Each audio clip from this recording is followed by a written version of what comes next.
Hello everybody, this is Gareth Cahoon Speaks back here with another live. I'd like you to give me a thumbs up or hit the notification bell or hit the subscription bar to be notified whenever I post my next video. The head for today's talk is Israelis prepared to celebrate Passover Festival of Freedom amid Iran nuclear threat. War burdens. Jerusalem, Israel. On the day before the start of the US-Iran nuclear talks, Israelis are preparing to celebrate Passover, the holiday of ancient Israelites' deliverance from the land of Egypt. At the same time, concern is growing about when and what kind of an Iranian nuclear deal could be made that would bring security. The talks begin this weekend as a new report warns that Iran's nuclear threat is extreme. Entitled The Iranian Threat Geiger Counter, Extreme Danger Grows, the Institute for Science and International Security wrote. The threat posed by Iran's nuclear program has worsened significantly. Major negative factors include Iran's greater nuclear weapons capabilities, the shorter time frames to build nuclear weapons, and the growing normalization of internal Iranian discussions favouring building nuclear weapons. President Donald J. Trump already warned Iran that it has only about 2 months to come to a deal or it will face military threats. We have little time, but we don't have much time because we're not going to let them have a nuclear weapon. Can't let them, he said. Yet the Jerusalem Post Yoav writes, there is a real danger that Trump could agree to a mediocre nuclear deal with Iran. According to multiple sources contacted by the Post, Israelis worry the extremely sophisticated Iranians will stall for time, which may be all they need to finish developing such weapons and prepare to repel any attack to destroy the nuclear facilities. The warning that Israel national security is on the line. Former Israel ambassador to the US, Michael Oren, wrote, the Iranians are world-class negotiators and will certainly seek to drag them out long enough to allow Russia to rebuild and improve the defences destroyed by the Israeli Air Force.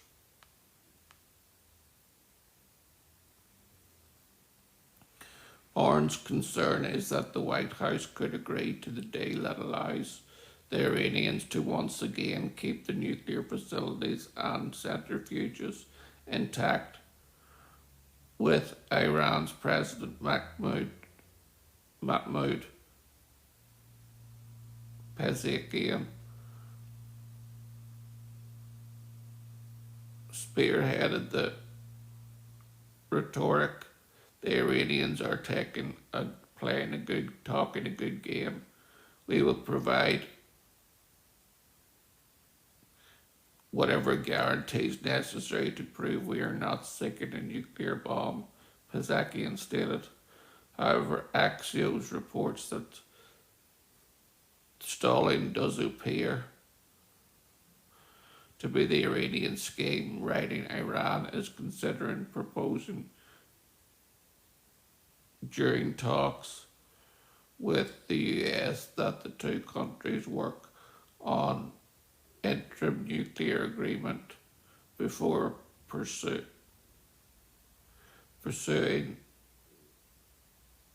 negotiations over a comprehensive deal.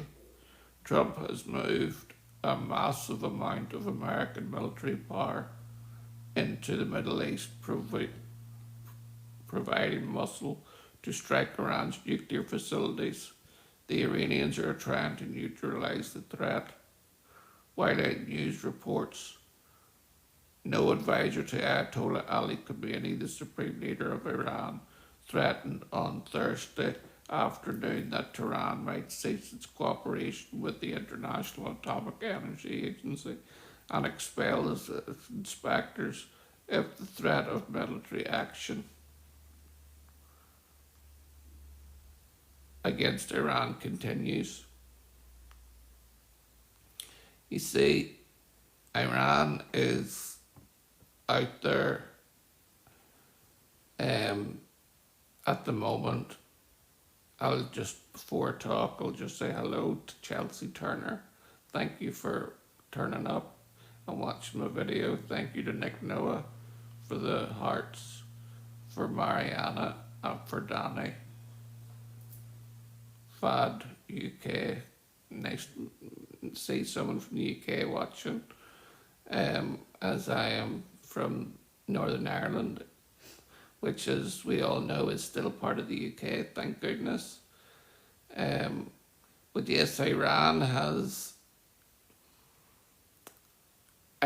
is actually the head of the octopus. It is Iran that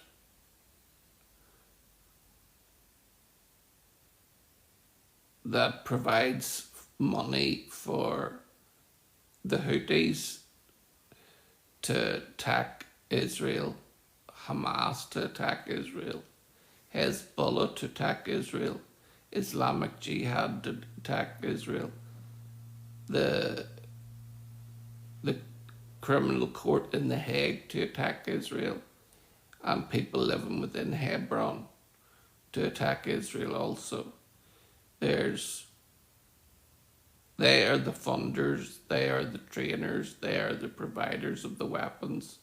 And what weapons they can't get the tech from Russia or else China. But yes, that is Iran's desire to destroy Israel. But as we've seen a few months back, when Israel was fired upon directly for one of the first times by Iran, and Israel was able to shoot 99.9% of the rockets out of the sky, which is just an amazing feat for any wee nation the size of New Jersey.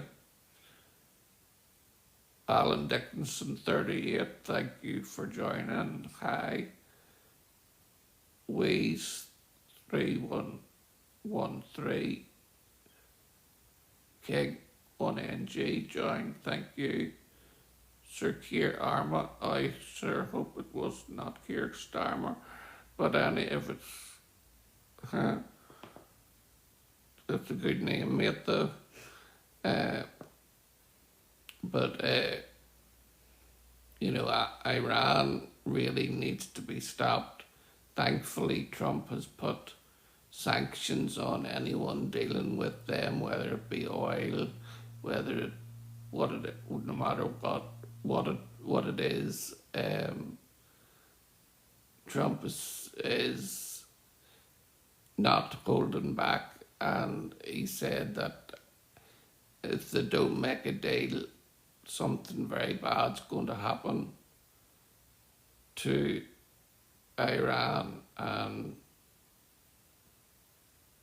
I pray for the women like Masa Hamini, who was killed for not wearing her headscarf properly, and other women who were fighting for women like freedom. And as we know, Iran is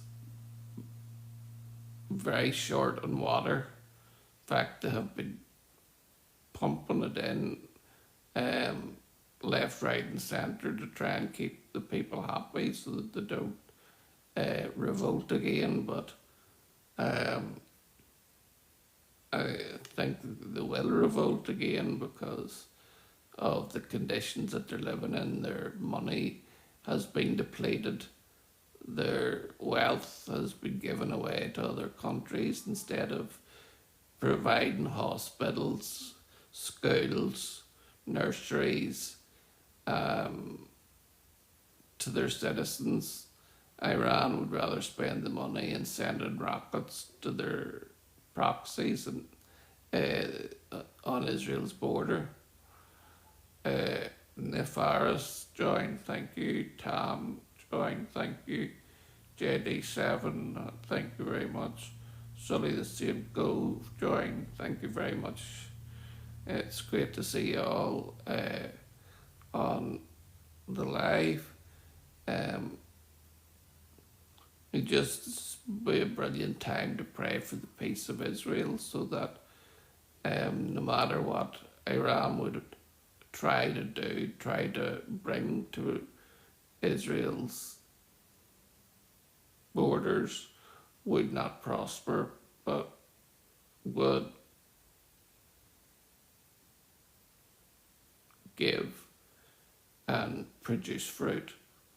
I'd also like to give you the link to my PayPal account, which is PayPal garthcahoon3@gmail.com, if you'd like to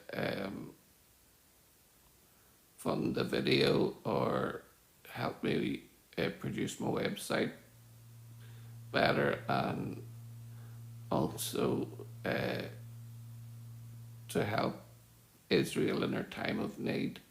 So if you feel that you would like to, it's PayPal garthcahoon3@gmail.com. Thank you. I just said that. Hi Greg and St. Helens Short. St. Helens Sherry, sorry. Thank you for joining. If anybody's any questions about Iran and the people,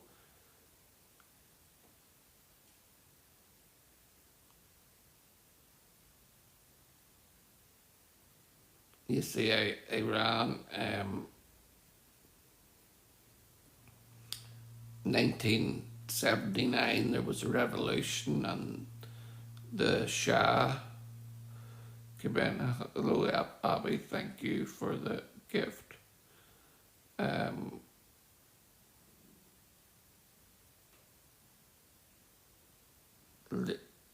Like an angel, hello. Seth, hello too. In 1979 there was a revolution, and the Shah that was there was overthrown by the Ayatollah and his factions within Iran. Before that, Iran was relatively at peace.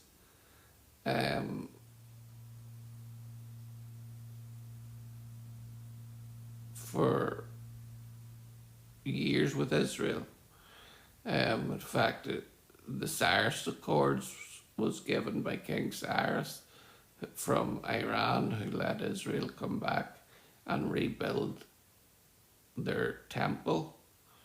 So the history with Iran or Persia is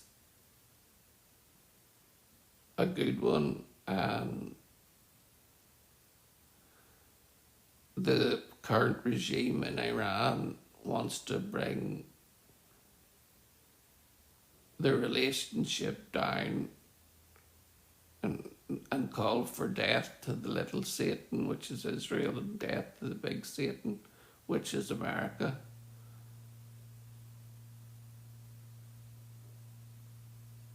We've got to pray for regime change in Iran so that all Iranians could be, for women, men, children life, freedom, so that no more young girls will have to suffer for the way they wear their headdress.